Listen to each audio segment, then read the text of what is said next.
12 Karomah Abah Guru Sekumpul. Karomah yang jarang diketahui secara umum. Menurut Syekh Yusuf bin Ismail An-Nabhani dalam kitab Jami'u Karomatil Aulia, menyebutkan bahwa kata al-wali punya makna yang sama dengan al-qorib, yang berarti orang yang dekat. Dalam hazanah tasawuf, wali adalah predikat atau pencapaian yang sangat tinggi dalam perjalanan manusia, bahkan tertinggi yang dapat dicapai manusia biasa menuju Allah Subhanahu wa Ta'ala. Derajat kewalian pada dasarnya tidak begitu saja diberikan, tetapi melalui perjalanan panjang menuju Sang Kholik. Buah dari takwa dan taat yang dilakukan terus-menerus. Dan untuk mencapai derajat itu orang harus melalui syariat yang dijalani secara istiqomah, dilakukan dengan penuh penghayatan melalui tarekat, hingga menemukan kedalaman hakikat. Imam Al-Qucairi menyebutkan beberapa ciri-ciri seorang wali dalam kondisi kesadarannya tidak sedang berasyik masyuk dengan Allah, antara lain. 1. Mengerahkan segala kemampuannya untuk memenuhi hak-hak Allah. 2. Menyebarkan kasih sayang kepada segala makhluk tanpa ada rasa benci. 3. Konsisten menanggung penderitaan dan cobaan. 4. Sangat berkeinginan agar semua makhluk ini selamat. 5. Menghindarkan diri dari segala yang menyusahkan orang lain. Jika kita melihat keseluruhan perjalanan hidup guru sekumpul, maka nampaknya beliau telah memenuhi klasifikasi seperti itu. Beliau telah diyakini sebagai waliullah. Tapi benarkah beliau seorang wali? Hanya Allah dan para walinya yang tahu. Hanya saja kenyataan yang terlihat menunjukkan bahwa beliau mendapat pengakuan yang luas di kalangan ulama sebagai waliullah. Sebenarnya sejak masa kecil, sudah ada tanda-tanda bahwa beliau akan menjadi orang besar. Bahkan ketika beliau masih dalam kandungan banyak hal aneh yang terjadi. Di antaranya ketika itu ibu beliau melihat cahaya seperti bulan purnama turun menuju ke pangkuannya. Saat mengandung tidak ada sedikit pun rasa berat, atau rasa sakit sampai beliau melahirkan. Ketika mengidam, jika ingin makan sesuatu, ibunda beliau selalu bermimpi di waktu malamnya makan buah itu, sehingga di pagi harinya sudah merasa puas. Guru sekumpul memang dikenal sejak kecil sebagai orang yang mahfuz dijaga dari berbagai hal yang mengarah kepada kemaksiatan. Secara kasat mata, banyak kejadian yang menunjukkan hal itu. Beliau pun selama hidupnya tidak pernah ihtilam yaitu mimpi basah, yang menunjukkan tibanya usia balik. Balik beliau hanya diketahui dengan usia. Walhasil, sebagai seorang wali, beliau dikaruniai karomah yang cukup banyak.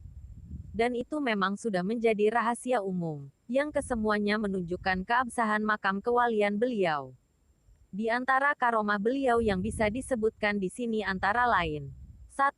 Di suatu malam usai pengajian, yang pada saat itu masih di kampung keraton, seperti biasa guru seringkali masih duduk di ruang tamu untuk melayani beberapa murid yang ingin menanyakan berbagai hal. Ketika itu guru bercerita tentang buah rambutan, yang saat itu belum musimnya. Tiba-tiba guru meletakkan tangannya ke belakang, dan sesaat kemudian di tangan beliau telah ada buah rambutan yang masak, lalu beliau makan. Puluhan orang menyaksikan kejadian ini. 2. Di tahun 1982 terjadi kemarau panjang di wilayah Martapura dan sekitarnya, yang menyebabkan sumur-sumur dan sumber air bersih kering. Hal itu membuat sebagian masyarakat cemas. Melihat kondisi ini banyak orang yang datang dan minta doakan kepada Guru Zaini agar hujan segera turun. Ketika itu tiba-tiba beliau turun dari rumah, dan menuju ke sebatang pohon pisang yang masih kecil, dan menggoyang-goyang pohon pisang itu.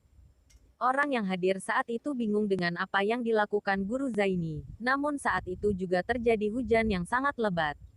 3. Sehari menjelang pelaksanaan Hail Syekh Muhammad Arsyad Al-Banjari yang berpusat di desa Dalam Pagar, Martapura, jalanan ke tempat acara digenangi banjir.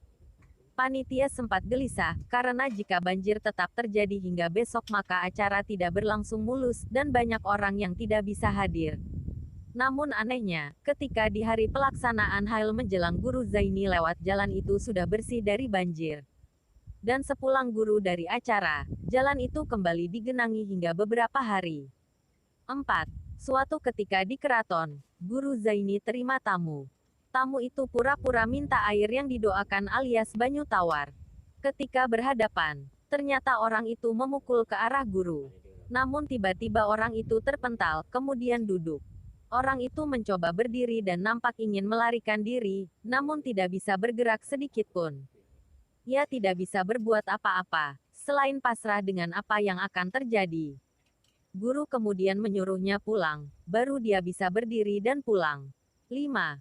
Tuan Guru Haji Muhammad Aini atau yang sering dipanggil Guru Ayan Pematang Karangan Rantau menceritakan bahwa saat beliau berkunjung ke keraton, Guru Zaini berucap kepada Guru Aini, "Yan, ikam hendak melihat kebesaran Allah Ta'ala-kah?" Guru Aini mengangguk mengiyakan. Seketika itu Guru Zaini yang sedang duduk bersila itu terangkat dari tempat duduknya hingga beberapa meter. Tidak lama kemudian turun kembali ke tempat semula. Subhanallah. 6. Suatu saat di tengah pengajian, guru berdiri dan langsung berteriak, "Api, api! Lakas Pajahi, Pajahi!" Ternyata saat itu tengah terjadi kebakaran besar di Kota Baru, Pulau Laut. 7. Suatu malam di sekumpul, Guru Zaini tiba-tiba bicara pada istri beliau, bahwa ia kepengen makan ikan baung. Sedangkan ikan itu biasanya dijual di siang hari saja dan saat itu pun belum musimnya. Namun aneh, tak lama sesudah itu ada tamu entah dari mana yang datang yang menyerahkan ikan baung yang masih segar. 8. Seorang jemaah pengajian yang rutin datang ke majelis Guru Zaini di keraton. Guru Muhammad katakan, ketika ingin berangkat tidak punya uang untuk ongkos taksi ke Martapura. Karena masih punya ayam yang meski itu satu-satunya, maka dijual loh ayam itu. Walhasil, akhirnya beliau siang minggu itu sudah di Martapura, untuk sowan dengan guru. Kebetulan siang itu guru lagi terima tamu. Sebelum Guru Muhammad ini bicara, guru sudah menyerahkan sejumlah uang sambil bilang, "Ini gasan ganti ayam pian, dan gasan ongkos taksi pian." Sang tamu cuma bisa melongo bingung dan mengucap terima kasih. 9. Masih di keraton. Saat itu majelis pembacaan kitab tafsir Marahul Labid.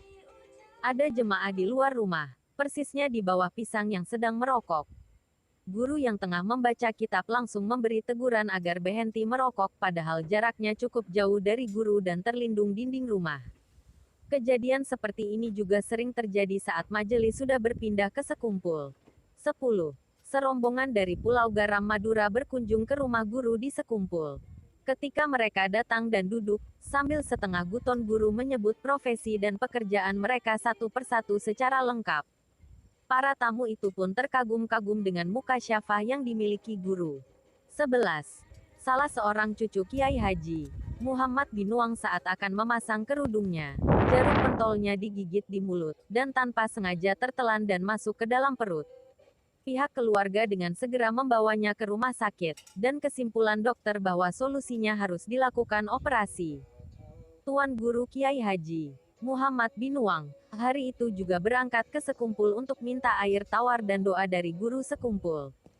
Setibanya di rumah sakit, air itu lalu diminumkan. Keajaiban pun terjadi. Perut anak itu terasa mual, lalu muntah dan keluarlah jarum pentol itu bersama muntahnya. Dengan begitu, operasi tidak jadi dilaksanakan.